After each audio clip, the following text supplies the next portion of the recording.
Thank you, Mr. Chair. My question is for Mr. Linenschmidt. Yes, sir. Did I say that correctly? Linenschmidt. Yeah, Thank you. Linden like a cloth and Schmidt. Okay, I appreciate your packet that you passed out. I wanted to ask you a question about the business references you have in here. I'm just wondering if you're familiar with how those came about. The business, like ExxonMobil, for instance, their climate solutions progress report. Well, that's a good question. I might defer to the Shell representative on the board for Shell. But my understanding is that the companies really have no choice scientifically but to deal with the issue at hand. The fossil fuel contribution to global warming is significant, and I think that these companies are making statements that are responsible, and they're taking action as well. Occidental is another company that's doing a lot with carbon removal, and I think that's caused Warren Buffett to invest in their company. I mean, this is all related because unless the students are aware that the other gases, not just CO2, but methane and NOx and all the others that contribute are part of it. And so these companies, I think, are taking some of the right action. I'd like to see them do more.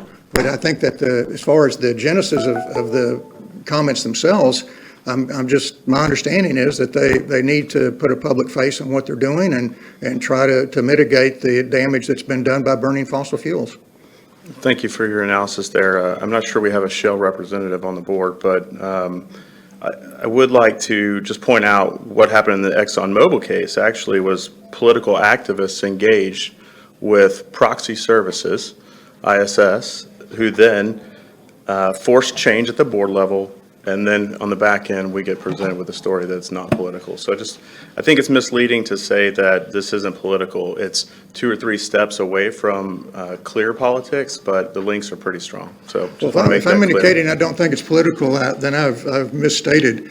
ExxonMobil knew in the 1980s that there was significant damage being done by fossil fuels on climate change. They had some of the best science at that time, and they didn't make it available.